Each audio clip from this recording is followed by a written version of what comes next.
Getting to know the WELS teaching standards. Standard 4, Christian teachers know how to teach. Welcome. My name is Dr. Cindy Whaley. I teach at Martin Luther College. I'm a professor of education and the licensure officer. I welcome you to Standard 4. I have the privilege of being with you today, and we're going to focus, as you know, on how to teach. As we begin that thought of how to teach, I'd like you to think about the importance of you. Isn't it amazing when we think of the fact that God has called us, sinful human beings that we are, to teach His lambs? What a privilege it is to teach every unique child in our classroom. When we think of the importance of you, what I'd like to focus on is, I really don't think, friends, that we have to be concerned about being replaced by robots. We know that that is happening in some other professions.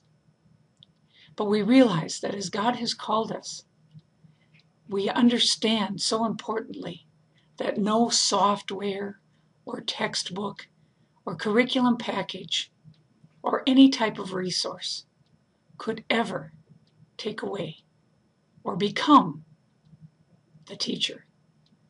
It is still the importance of you.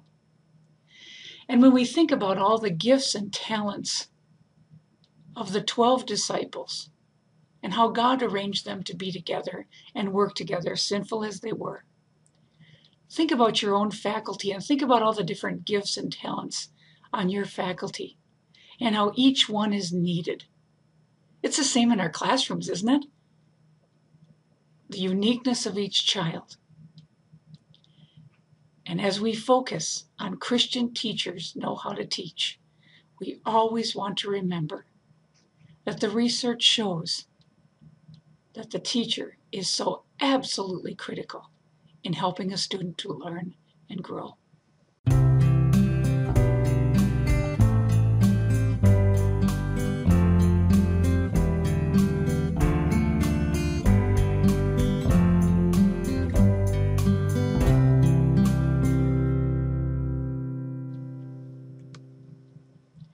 As we begin Standard 4, I'd like to read it. Standard 4 states, the teacher understands and uses a variety of instructional strategies to encourage learners' spiritual growth and the development of critical thinking, problem solving, and performance skills. Wow, you might feel a little bit tired even just thinking about what the standard says, let alone that we're soon going to be looking at the 5 bullet points that also emphasizes what this standard is about. But let's stop and think for just a minute. Christian teachers know how to teach. The teacher understands and uses a variety of instructional strategies to encourage learners' spiritual growth and the development of critical thinking, problem solving, and performance skills. I think of the 21st century student that we are preparing. And as the research would show, those students need to be able to collaborate, cooperate, be on a team. They need to be good problem solvers.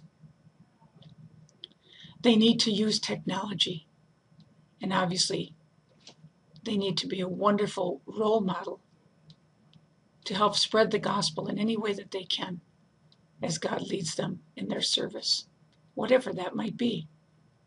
So think of our tasks, and we wonder why we get tired at the end of the day. Our task is to be able to really think about how we teach, why we do what we do. Oftentimes I've said, Nike's phrase is, just do it. And that's perfectly fine for them. But when we really think about our privilege, we need to know the why and the how. So when we say we know how to teach, behind that is the why. Why do we do what we do? When you walk past a colleague's classroom and you see what they're doing, do you sometimes wonder yourself, well, why are they teaching that way? Should I be teaching that way? When are we able to have those rich conversations? Well, again, possibly, and I hope that that's what will be happening during our time together and your discussion time to have those rich conversations about thinking about other teachers and understanding other teachers' variety of instructional strategies so that we can encourage the learner's spiritual growth and the development of thinking, problem solving, and performance skills. I don't think sometimes, colleagues, that our students really think that one of the important tasks we have is teaching children how to think. Gone are the days when everything is in a textbook. You know how fast something can be found on any kind of electronic device. I have students in my classroom who can get to a particular site. If we're looking for the cost of a textbook or a place on Google Earth, it doesn't take long. So we realize that we are training students to find information also, let alone all the information that we work together with in our classrooms. As we continue now with Standard 4, we're going to look at the 5 bullet points that help us to understand those standards.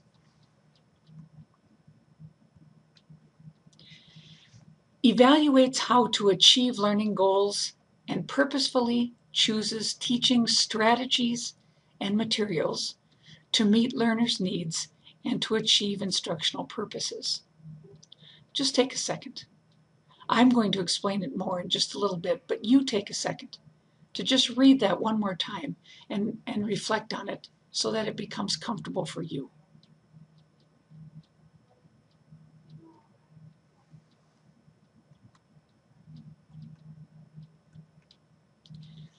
Number 2, uses multiple teaching and learning strategies to foster spiritual growth, to develop performance skills, and to engage students in active learning, critical thinking, problem solving, and appropriate use of learning resources. Please take a few seconds again to make that feel comfortable for you.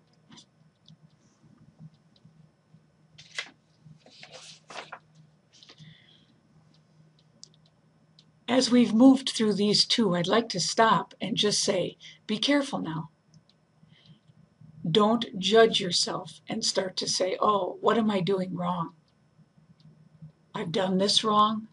Remember, our goal is to become more effective each year that God gives us the privilege to teach His lambs. Whether we've taught 1 year or 41 years. As lifelong learners, we are constantly improving.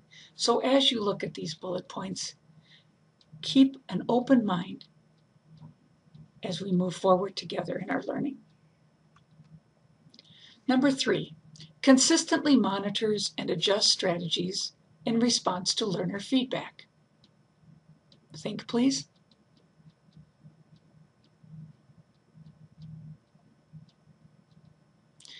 As we look at number 3, remember we're talking about learners of any age. Varies his or her role in the instructional process in relation to the content and purposes of instruction and the needs of learners.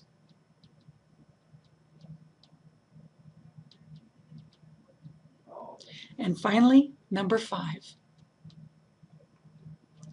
Develops various clear and accurate presentations of concepts and uses alternative explanations to assist learners' understandings. So we've looked at the standard and we've looked at the 5 bullet points. Now I would like to go back and highlight some very important words in both the standard and the bullet points that will help us to better understand Christian teachers know how to teach. When we look at the standard itself, we will say to ourselves, the teacher understands and uses a variety of instructional strategies to encourage learners. What I've highlighted in the pink here is to help you to see that our goal is to look at, really, if you would, verbs. Understands and uses a variety of instructional strategies. So a teacher feeling comfortable to do both. And why? Because it is all about the learner. So we want to encourage the learner in all those ways. But in order to do that, we have to understand and use a variety of instructional strategies. Remember, the classroom is a Christian community.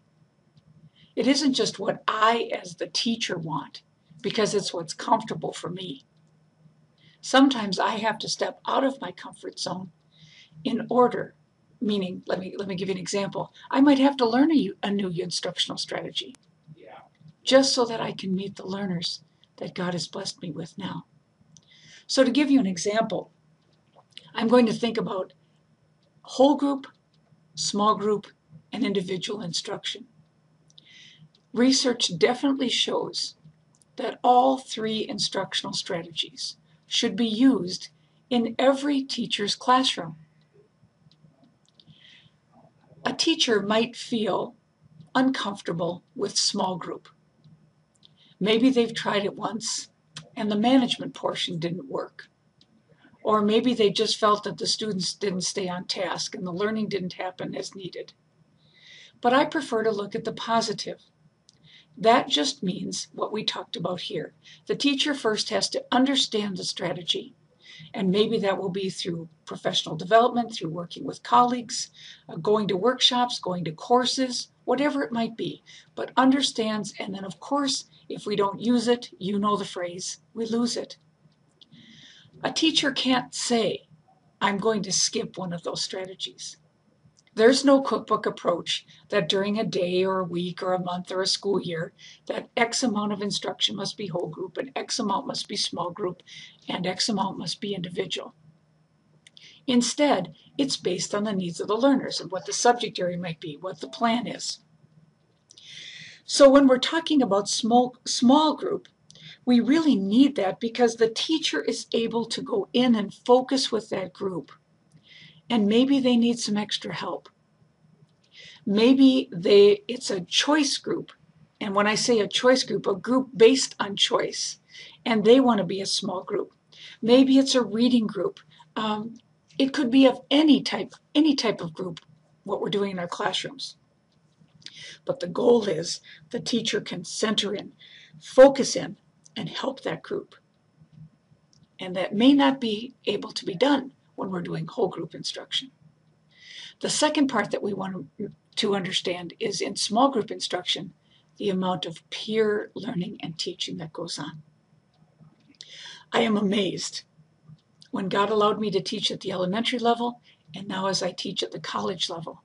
I am amazed at what can happen when peers are allowed to teach peers. And now we see the same thing, hopefully, that's going to happen through this in-service, that you as peers and your faculty will be able to help each other. So again, instructional strategy example, whole group, small group, individual instruction. Leaving out any of those would not help the teacher to be as effective as he or she should be, and it could deter some of the learning and growth for a student. Now let's look at the bullet points. Evaluates how to achieve learning goals and purposefully chooses teaching strategies and materials to meet learners' needs. So let's look at what the Christian teacher does here. What are my learning goals? So in other words, as we plan, now some of you might say learning goals, some of you might have learned learning targets, objectives, outcomes, whatever word you use. Look at the word evaluates. So how are you evaluating as a teacher to achieve those learning goals? And I stop right there and I think to myself, for example, the roadmap is in your mind. As veteran teachers, whether that's 1 year or 41, like we said, you may not be writing detailed plans anymore, but you are certainly planning in your head for each lesson, each opportunity you have to teach the children. But that roadmap that you have in your mind has to get out of your mouth so that the children know where you are going. Maybe for your students, you write that on the board. Maybe it's on the smart board. Maybe you're verbalizing it. But you have to stop and think, what are those goals? And maybe for some of you it might be what standards you're meeting. And then you purposefully choose the teaching strategies and materials to meet those needs. So for example, I'm thinking about when I'm planning my lesson, how first of all, after I've looked at those goals, what am I going to do to engage the learners? Now again, that could be another whole topic on motivation. But engaging the learners can be very simply done by just explaining to them why the learning that they're going to do today is meaningful.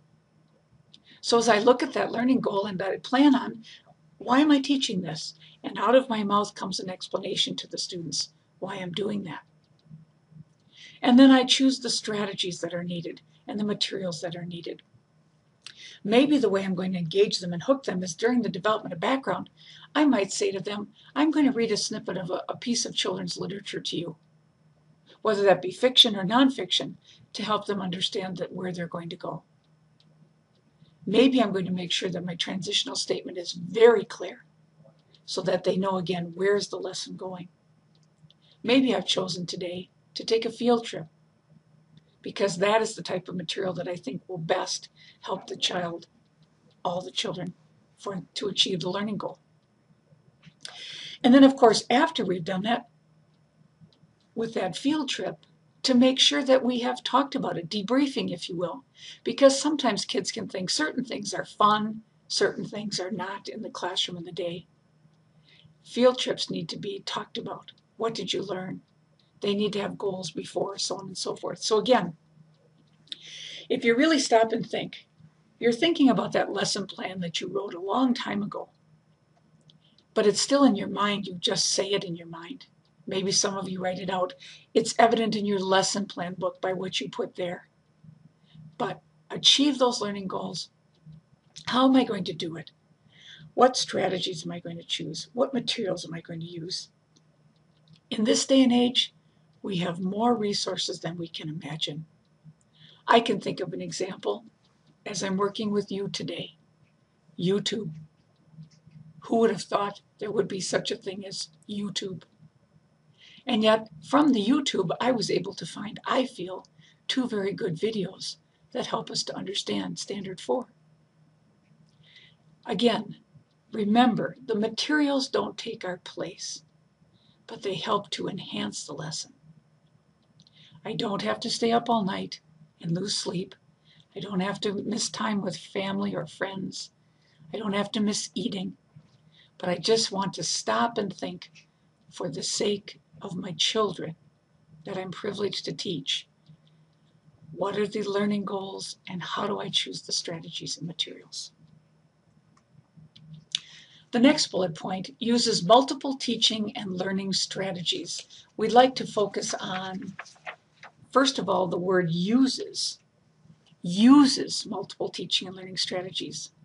There are some teachers who may go and listen, but they might right away say, I heard that at a conference, but I don't think I can do that. Or, oh, not with my kids this year. Ooh, wait a minute.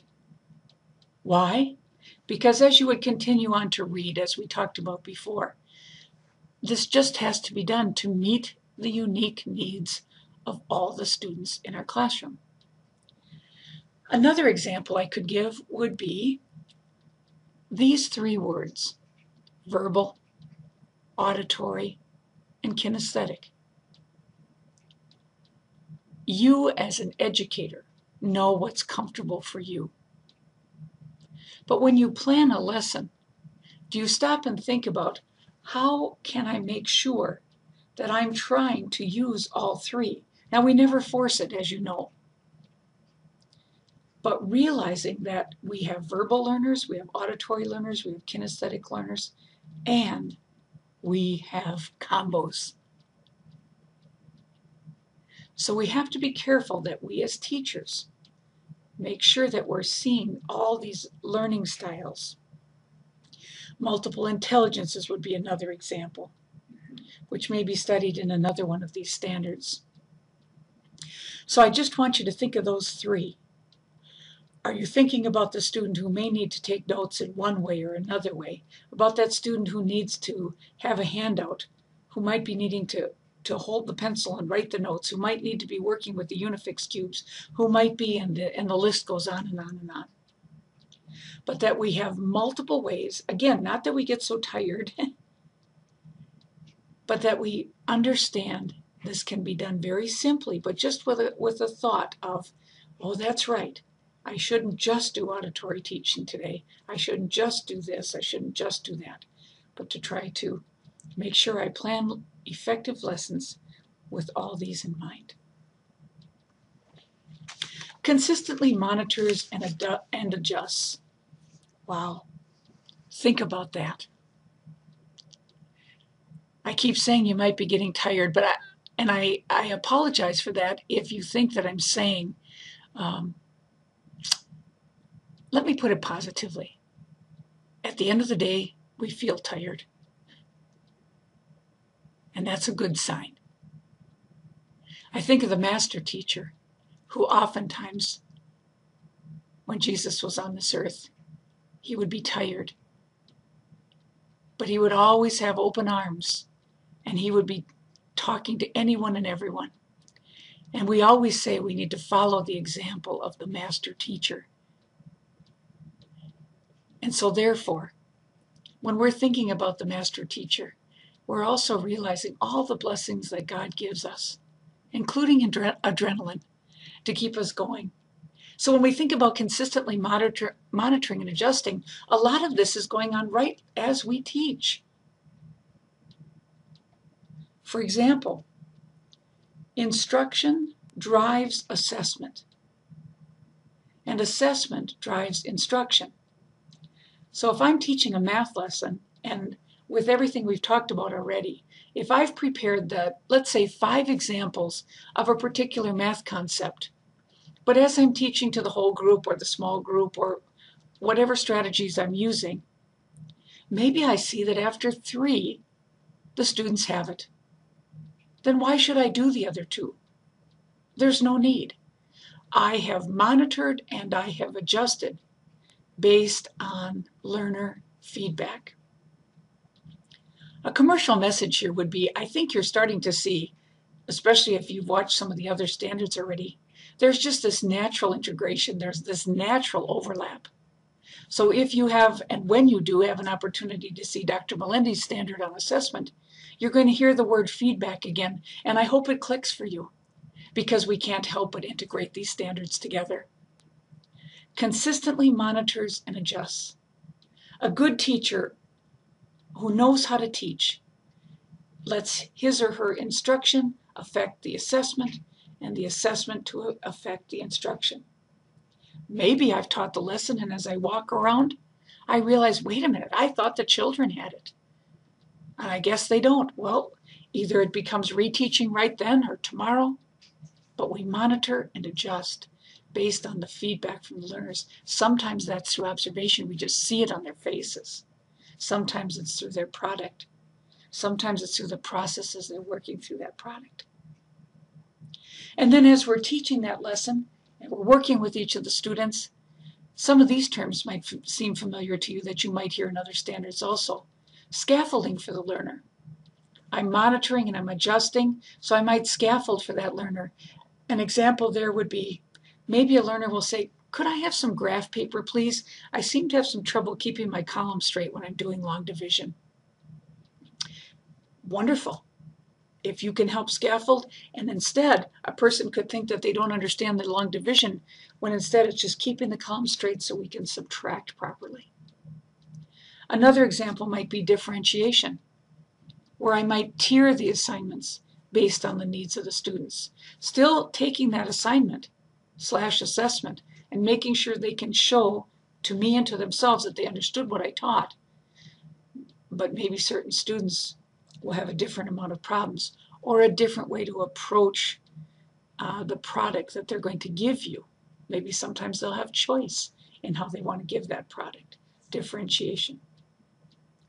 And then the other thought I had was ZPD, the zone of proximal development. Vygotsky's zone of proximal development. The idea behind that is the importance of the mentor, in this case you as the teacher, where you're stretching that child in his zone, not to frustrate him or her, but to help them along in their path of whatever learning they might be doing. Consistently monitoring and adjusting. Varies his or her role in the instructional process. I'd like to just focus on varies his or her role. There's two phrases that I'd like to share with you. Sage on the stage and guide on the side. I remember that when I graduated from Dr. Martin Luther College, I'm not sure that any of my professors used the phrase sage on the stage. But I know what that means, and there's absolutely nothing wrong with being a sage on the stage. But what we have learned as we have gotten better and more effective with our teaching is that there are times that we need to be a guide on the side. Some of you may have heard the term a facilitator. And I stop right here to remember and to help you remember that the importance of a facilitator is huge. You are teaching when you are facilitating. When you're going around to that small group or when you're helping that individual, you're facilitating. When you've asked that child to present a report to the class on a topic in science or social studies, when you ask that child to retell the Bible story, do you stand off to the side so that you allow them to be the teachers? You're still there. You're not out for coffee. And by the way, I love coffee, so don't get me wrong about the coffee. We could do tea, water, whatever.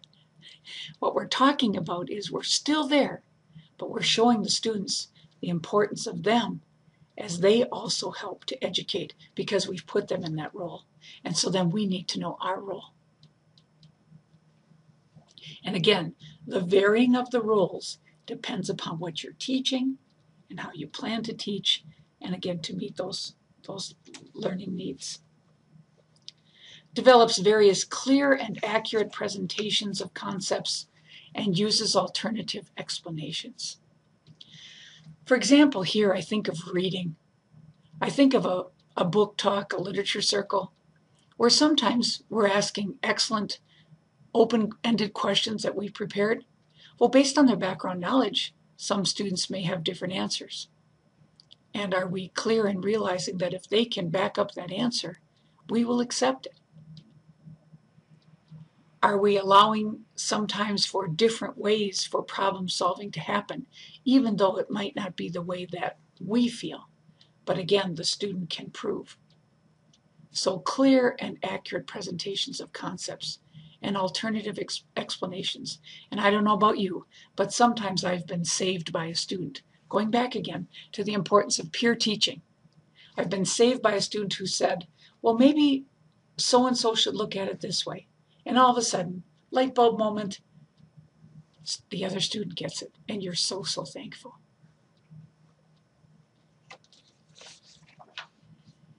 I would now like to focus on two of the particular bullet points.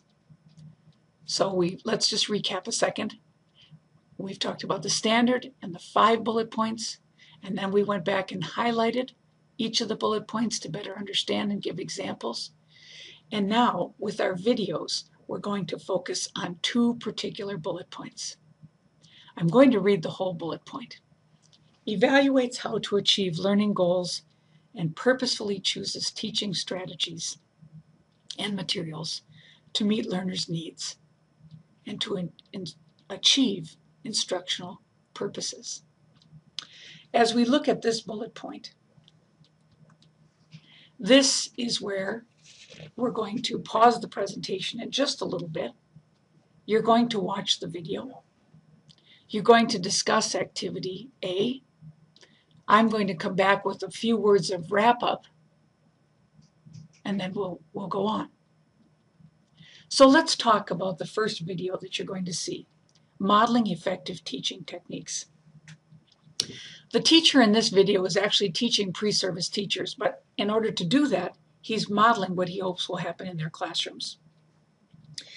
He's using a particular resource or material called whiteboards. Maybe some of you are very familiar with them. He also uses something called nonverbal cues. He has the students working in pairs. He has the students working in pairs.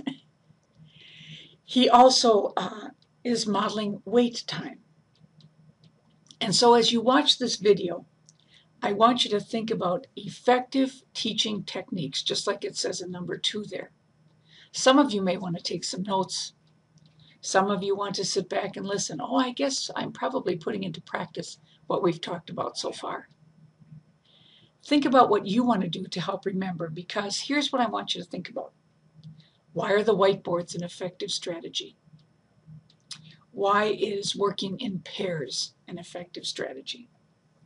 Why is wait time an effective strategy? And how do the teacher's nonverbal cues affect the learning that's going on in the classroom?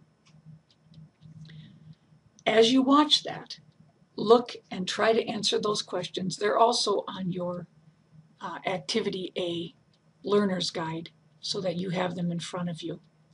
So what will happen now is we'll pause the presentation. You'll watch the video. Your leader will allow you discussion time. And then I'll come back on and wrap up. Enjoy the video.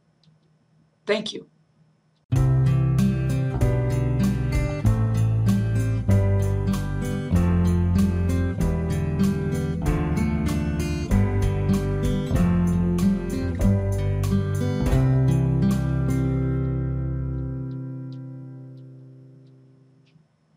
I hope you enjoyed the video. There was a lot there in 7 minutes. I also hope that you had the rich discussion, not just so we could say, oh, I answered the 4 questions for Cindy, but instead, maybe you even went longer than my guide said because you just couldn't stop. But I'd like to just share a few things with you. Sometimes the thoughts are that whiteboards are only for the younger grades. And I hope that we can kind of dispel that idea. Whiteboards are an absolutely excellent opportunity for the teacher, because the teacher can evaluate how the learning is going on, because there's immediate feedback.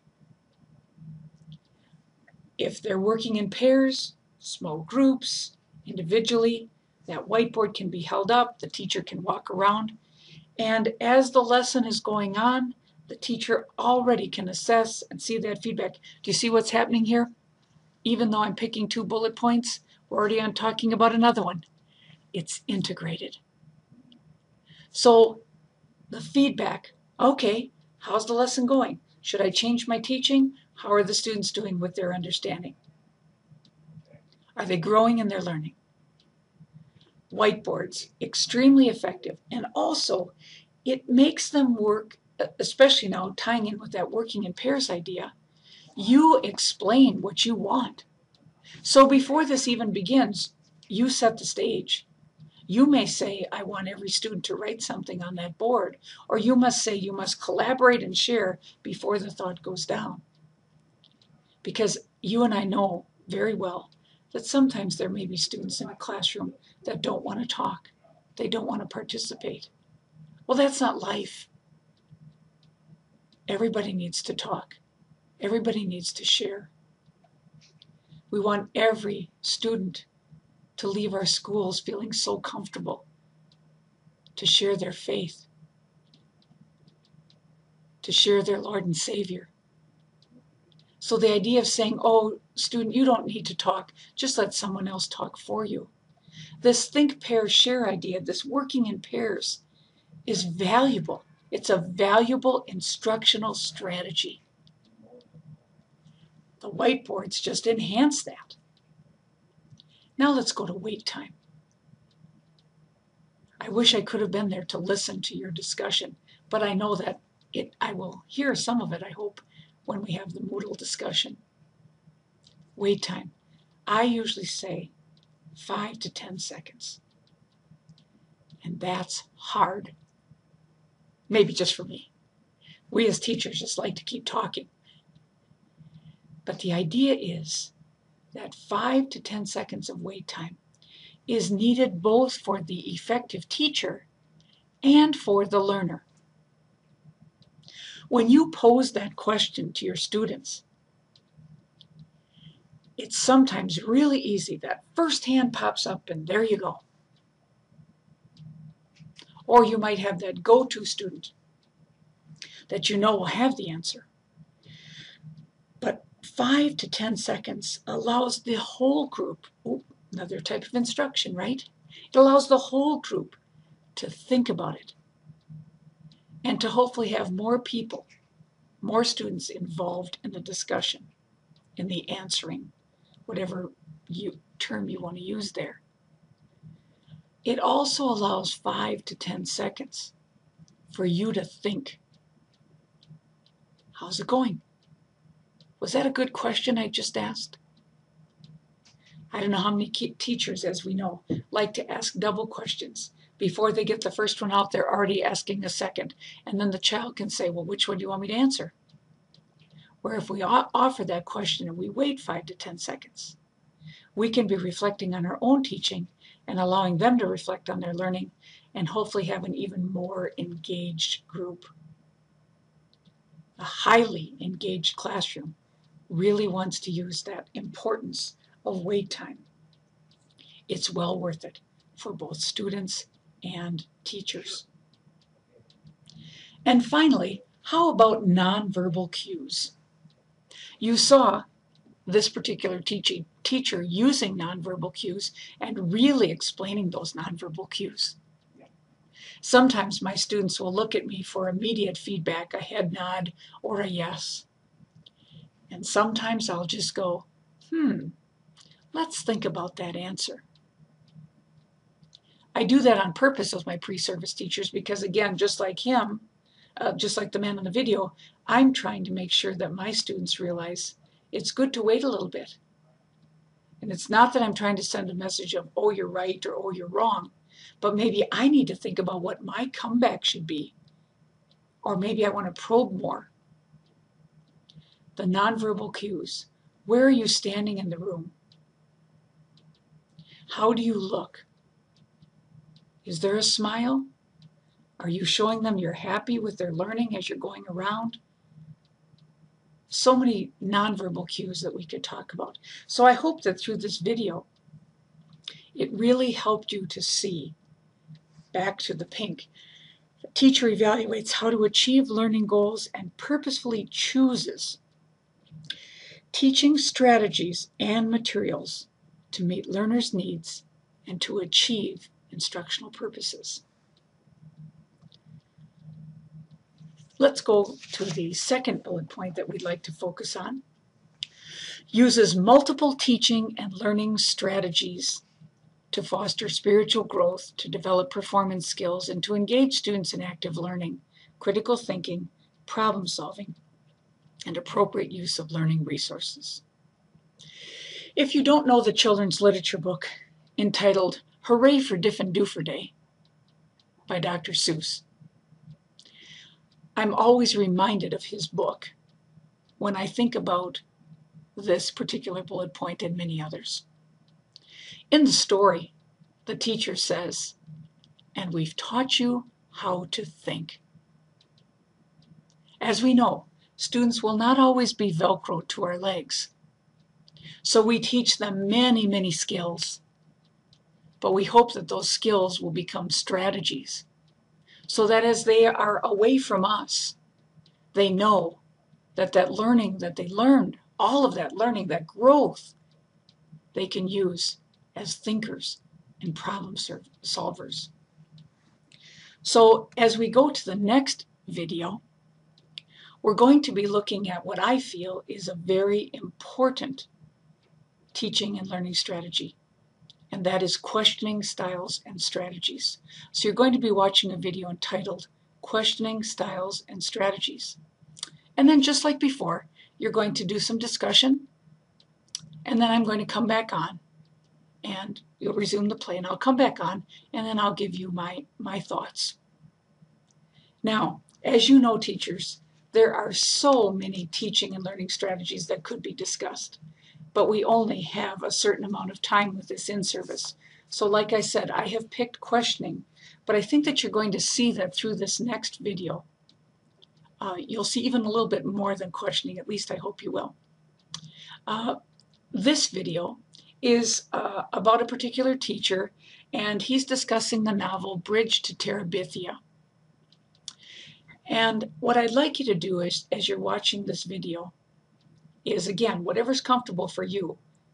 Some of you may even want to take notes more this time, because there will be little inserts saying what is the strategy that's being used, especially questioning strategies, but also other strategies in this video. There's a lot to it. Hang on to your hats. It won't be too fast, but there's a lot to capture. So you may, like I said, want to write all those little inserts that come in to help you remember things. You're going to look at questioning techniques. You're going to look at how the students are also showing their knowledge in a variety of different ways, what the teacher is going to do to help them with comprehension. When you start out the video, you're going to see there's something called a comprehension menu on the board. It's a focal point. The teacher is helping the students to focus on 4 questions as they comprehend this section of Bridge to Terabithia. And each one of those questions kind of relates to a particular learning style. I also want you to see that it's on the board for the visual learner. Maybe the auditory doesn't need it, but he has it there so they can see it. As you're looking at this video, there are 2 questions. What questioning and styles and strategies are you seeing? So much like the title of the video, what questioning styles and strategies are you seeing in the video? And then what other effective instructional strategies are you seeing? So enjoy the video, enjoy your discussion, and I'll be back with you in just a little bit.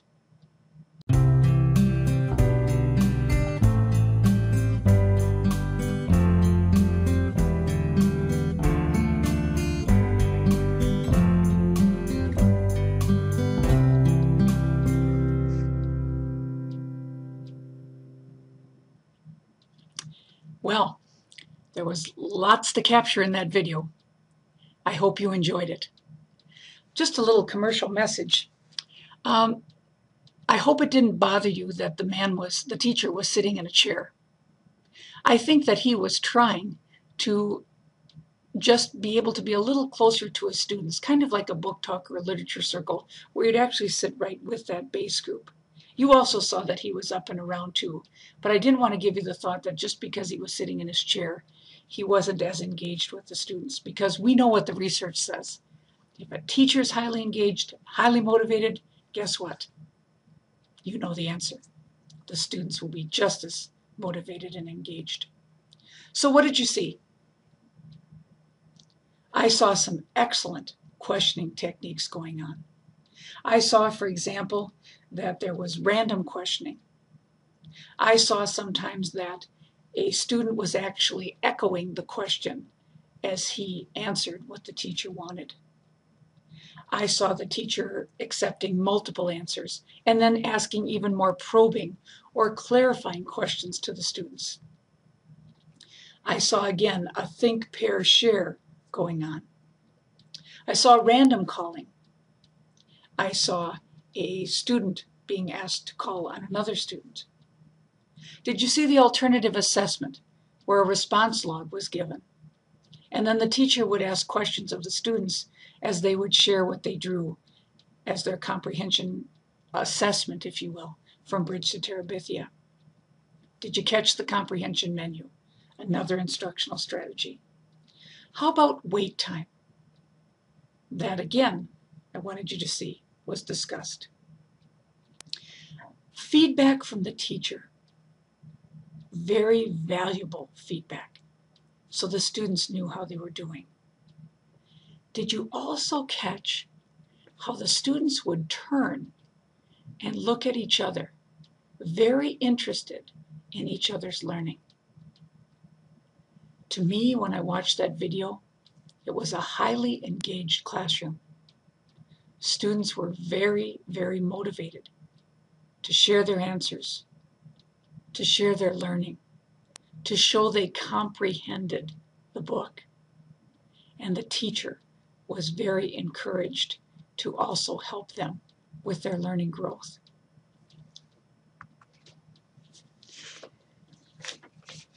Finally, as we revisit back to slide number 1, I want to go back to the importance of you. I want to thank you for the privilege of sharing Standard 4 with you. It's been a privilege. It's been an honor. I wish we could be together longer. Don't you just love to teach? I do.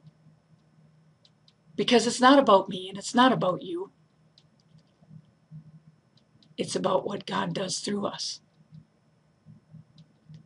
It's about seeing the look on that learner's face when he gets it.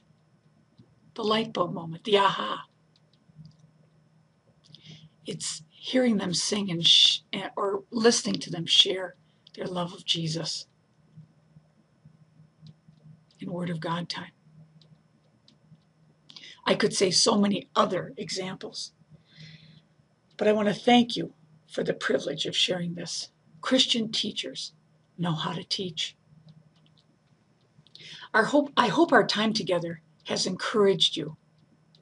I'd like to go back to the fact again that it's about how can we continue to grow and be better teachers. So please don't walk away from this in-service saying, oh, I don't do any of that, or I could never be like those teachers in the videos. What can you start with? Maybe something small. What could a goal be? You know, teachers, every day our students walk in and they're getting goal after goal after goal from us. And they take it and they take it and they try to show us their learning. What's a goal you're going to take? Maybe your principal, your leader in this in-service, is going to ask you to tell him how's the goal going in a couple months from now. Maybe you'll share it in a faculty meeting. I don't know, but I hope that you can all encourage one another to see the importance of you as you have the privilege of teaching God's lambs. Encourage one another to be as effective as you can be, to help each learner that we're privileged to teach to grow in their spiritual, their social, their emotional, their cognitive, their physical, their aesthetic, all the various needs, which is why we always say we have the privilege of educating the whole child. Wow. Encourage one another. Learn from one another. Keep your doors open. Maybe even think about going in to visit another teacher. Talk with the principal. Have him come in.